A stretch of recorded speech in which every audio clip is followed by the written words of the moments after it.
ఓం మహాగణాధిపతయే నమ. ఓం గురుభ్యో నమ. ఓం శ్రీమాత్రే నమ.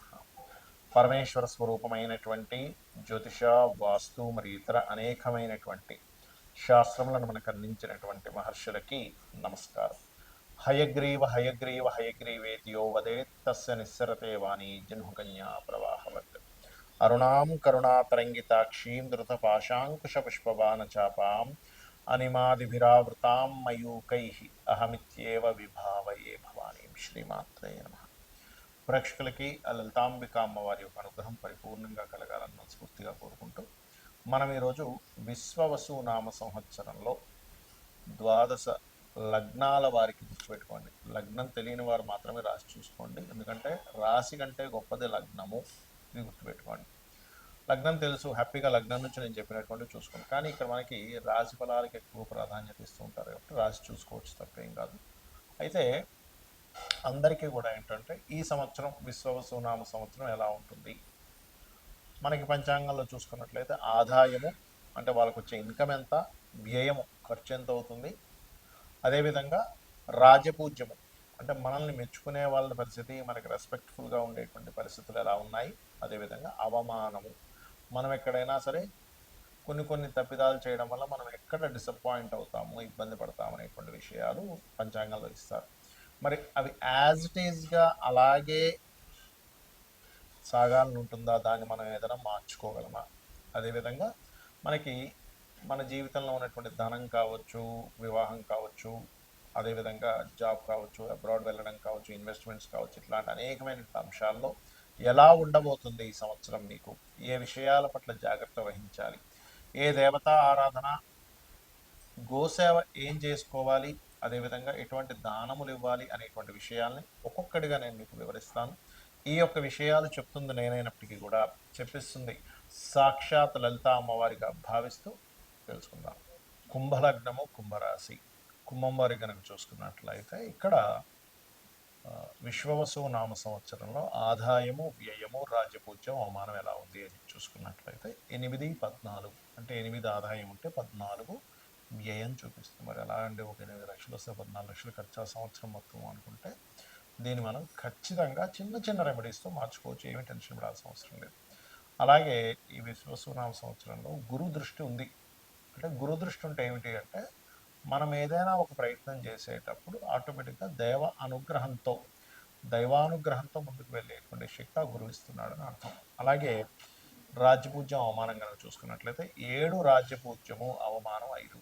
సో ఇది రాజ్యపూజ్యం ఎక్కువే ఉంది, అవమానం కొద్దిగా తగ్గించుకోవాలి. అయితే ఇక్కడ మనం 8, 14 ఉంది కాబట్టి 8 ఆదాయాన్ని కొంచెం పెంచుకోవాలి. మీకు ధనస్థానంలో 2వ స్థానంలో 8 ఎప్పుడైతే ఉన్నదో 8 అనేటువంటిది ఏదైతే ఉందో ధనస్థానంలో శని యొక్క సంచారం జరుగుతుంది కాబట్టి సర్వసాధారణంగా శనికి సంబంధించిన రెమెడీ 12వ అధిపతి అవుతాడు మీకు కుంభలగ్నం 6 కుంభరాశి వారికి. ఈ 12వ స్థానాధిపతి ఇంట్లో ఉండడం వల్ల ధన సంబంధించిన ఖర్చు, ధనం తగ్గడం, వ్యయం పెరగడం జరుగుతుంది. కాబట్టి సింగిల్గా మీరు శనిగ్రహానికి సంబంధించిన చేసుకున్నట్లయితే చాలా సింపుల్గా మీకు క్లియర్ అయిపోతుంది సమస్య. ఎలాగా అంటే ఒకటి లలితా సహస్రనామాల్లో మీకు ఇంకో 2.5 సంవత్సరాలు మీకు ఏలినాటి శని ఉంది కాబట్టి లలితా సహస్రనామాల్లో చెప్పబడినటువంటి ఓం అనాకలిత సాదృశ్య చుబుకశ్రీ విరాజితాయే నమః అనే నామస్మరణ చేయడము, గోవునికి బెల్లం తినిపించడము, మరియు వీలైతే నవగ్రహాల్లో శని భగవానుడి దగ్గర దీపారాధన చేయడము చేసినట్లయితే ఖచ్చితంగా బాగుంటుంది. అయితే ఇందులో మొదటి 2 నెలలు రాహుతో కలిసి ఉండి షష్టగ్రహ కూటమి 2వ స్థానంలో జరుగుతుంది కాబట్టి కాస్త మీకు ఫైనాన్షియల్ గ్రోత్ కూడా ఉంటుంది, ఉండదని కాదు. కాకపోతే ఇక్కడ creative related, anything planning related, business related మూలంగా కూడా ధనయోగం పెరుగుతుంది. బికాస్ ఆఫ్ మీ 2వ అధిపతి పంచమ స్థానంలో ఉన్నాడు కాబట్టి ఇది ఏం చేస్తుంది అంటే మీకు మాత్రమే ఆదాయం కాకుండా మీ యొక్క సంతానానికి కూడా ఆదాయం పెరిగేటువంటి రోజులు రావడము, అటువంటి విషయాలు మీ లైఫ్లో జరగడం అనేటువంటి జరగనుంది. ఇక రాజ్యపూజ అవమానం కనుక చూసుకున్నట్లయితే 7, 5 మెచ్చుకునే వాళ్ళ సంఖ్య చక్కగా 7 ఉంది, దానిలో ఎటువంటి సందేహం లేదు. కానీ అవమానించే వాళ్ళ సంఖ్య కూడా ఎక్కువగా ఉంది కాబట్టి అవమానాలు తగ్గించుకోవాలంటే మీరు ఎక్కువగా లక్ష్మీ నృసింహస్వామి యొక్క నామస్మరణ చేయండి. ఓం లక్ష్మీ నృసింహస్వామి నమః. ఈ యొక్క అవమానాల్లో కూడా మొదటి 3 నెలలు అనవసరంగా సిబ్లింగ్స్ మూలంగా సిబ్లింగ్ యొక్క మ్యారిటల్ లైఫ్ మూలంగా కొన్ని గొడవలు వస్తాయి కాబట్టి ఈ విషయంలో జాగ్రత్తగా ఉండండి. కొన్ని విషయాలు మొండిగా చేస్తారు, అందులో ఎటువంటి సందేహం లేదు. అయితే ఏదైనా వివాహ సంబంధించిన ప్రయత్నం మాత్రం మీకు లగ్నంలో రాహు సప్తమంలో కేతు ఎంటర్ అవ్వకముందే చేసుకోండి. మే ఎండింగ్ లోపలే వివాహ ప్రయత్నాలు, వివాహం చేసేసుకోవడం లాంటివి చేసుకోండి. మే దాటితే మళ్ళీ సప్తమంలో కేతు వస్తాడు. లగ్నరాహు సప్తమ కేతు అనేటువంటిది పార్ట్నర్స్ విషయంలో కానీ, లేనట్లయితే జీవిత భాగస్వామిని ఎంపిక చేసుకునే విషయంలో కానీ, పెళ్ళిళ్ళు చేసుకునే విషయంలో కానీ అనుకూలత ఇవ్వడు అక్కడ.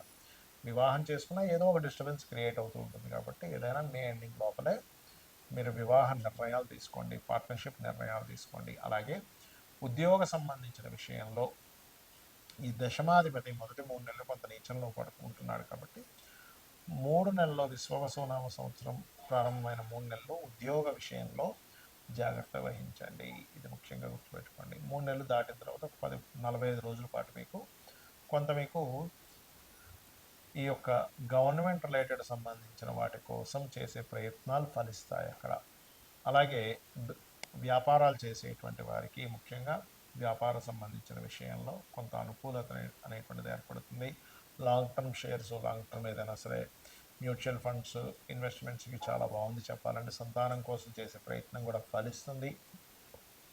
పంచమంలో గురువు మే 15వ తేదీ నుంచి ఉంటున్నాడు కాబట్టి. అలాగే మరొక విషయం ఏంటంటే ఇక్కడ మీరు ఎక్కువగా విష్ణువుని ఆరాధన చేయడము, దత్తాత్రేయ స్తోత్ర పఠనం చేయడము గనక చేసినట్లయితే అన్ని విధాలా మీకు బాగుంటుంది. చాలామందికి జాతచక్రం ఉండదు, మరి వాళ్ళు ఏం చేయాలి? ఎందుకంటే వాళ్ళకి రాశి, నక్షత్రము, లగ్నం ఏమీ తెలియదు. అటువంటి వారు ఈ సంవత్సరం పరంగా చూసుకుంటే ఈ సంవత్సరం అందరూ కూడా కాస్త ఇన్వెస్ట్మెంట్స్ చేసే విషయాల పట్ల కాస్త జాగ్రత్తగా ఉండాలి. ఎందుకు? సహజంగానే కర్మకారకుడు సహజంగా 12వ స్థానంలో ఉన్నాడు. అంటే ఒకసారి 1-4 సార్లు దాన్ని అనాలిసిస్ చేసుకుని ఇన్వెస్ట్మెంట్ చేయండి. అది గృహం మీద, స్థలం మీద, బిజినెస్లోనా, షేర్ మార్కెట్లోనా, మ్యూచువల్ ఫండ్స్లోనా అనేటువంటిది కాకుండా ప్రతిదాన్ని క్లియర్గా మీరు అనాలిసిస్ చేసి నేను దీంట్లో ఇన్వెస్ట్మెంట్ చేస్తే అంతవరకు కరెక్ట్ అనేటువంటిదని ఒకసారి అనాలిసిస్ చేయండి. ఎందుకంటే రాబోయేటువంటి కాలం ఆల్రెడీ 3 సంవత్సరాల క్రితమే నేను మీకు హెచ్చరించాను. రాబోయేటువంటి కాలం జాబ్స్ తక్కువ, సొంతంగా మనం చేసుకోవాల్సిన సమయం ఆసన్నం అవుతుంది అని 2.5-3 ఏళ్ల క్రితమే హెచ్చరించినటువంటి వీడియోలు ఉన్నాయి యూట్యూబ్లో, చూడండి కావాలంటే. ఎందుకంటే శని నీచ పొందేటువంటి స్థానం వైపు ప్రయాణిస్తున్నాడు కాబట్టి ఇప్పటికీ మించిపోయింది ఏం లేదు, ఇంకా 2.5 సంవత్సరాల తర్వాత వెళ్తాడు అక్కడికి. కాబట్టి మీకు ఇక్కడ కనబడుతూనే ఉంచోండి, జాబులు తగ్గుతూ ఉన్నాయి. అంటే మనం ఓన్గా ఏం చేసుకోగలం, మన టాలెంట్ ఏంటి, ఒక్కొక్కరిలో ఒక్కొక్క గొప్ప టాలెంట్ ఉంటుంది.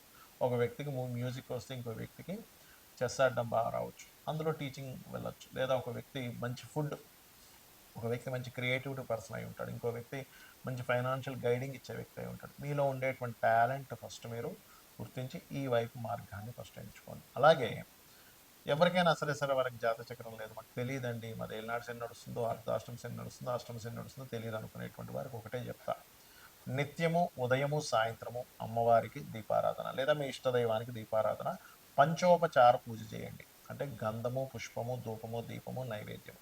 జస్ట్ మనస్ఫూర్తిగా ఒక్క 10 నిమిషాల్లో మీకు పూజ కంప్లీట్ అవుతుంది. ఖచ్చితంగా మీకు ఎటువంటి ప్రభావం మీ జన్మజాతకంలో నాకు ఏలినాడు శని ఉందనో, లేకపోతే ఫలానా గోచారంలో ఉండేటువంటి గురుబలం లేదనో, లేనట్లయితే ఒక్కొక్కసారి ఏమవుతుంటుందంటే కాల సంతోషం, ఇట్లాంటివన్నీ భయాలు పెట్టుకుంటారు అనవసరంగా. అటువంటి భయాలు ఏమీ పెట్టుకోకండి. చక్కగా గ్రహస్థితి ఎలాగున్నా నేను అమ్మవారి పాదాలు పట్టుకున్నాను, నా శివుణ్ణి నమ్ముకున్నా, లేదా నారాయణని నమ్ముకున్నా, నా ఇష్టదైవాన్ని నమ్ముకున్నా, నా ఇష్టదైవమే నన్ను చక్కటి మార్గంలోకి తీసుకెళ్తుందని మీ పనులు మీరు చేస్తూ కూర్చుండి. అనవసరమైన భయాలు పెట్టుకోకండి.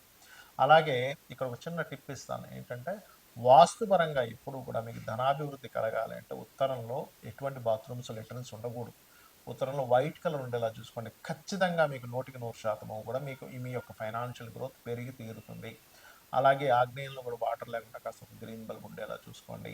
ఉత్తరంలో వైట్ కలర్ ఉండేలాగా, ఈస్ట్ అండ్ ఆగ్నేయం సైడ్ కాస్త గ్రీన్ కలర్స్ ఉండేలాగా, అలాగే నైరుతిలో creamish colour or yellowish colour master bedroom ఉండేలా ట్రై చేయండి. అప్పుడు ఏమవుతుందంటే అది వాస్తుపరంగా ఎనర్జైజ్ అవుతుంది ఆ యొక్క ప్రదేశం అనేటువంటిది. అలాగే మరొక విషయం ఏంటంటే ఇక్కడ మీరు ఈ దేశకాల సంబంధించినటువంటి విషయాలు కనుక చూసుకుంటే ప్రపంచవ్యాప్తంగా కొంత ఆర్థిక మాన్యాలు, కొంత స్టార్టింగ్లో అంటే సంవత్సరం మొదట్లో కొన్ని చిన్న చిన్న ఇవి చూపిస్తున్నాయి. ఎందుకంటే మనకి గతంలో ఏదైతే మనకి దీనికంటే విశ్వావసు నామ సంవత్సరానికి ముందు ఏదైతే క్రోధినామ సంవత్సరంలో అనవసరమైన గొడవలన్నీ జరిగాయో, ఈ సంవత్సరంలో అన్ని గొడవలు ఉండవు.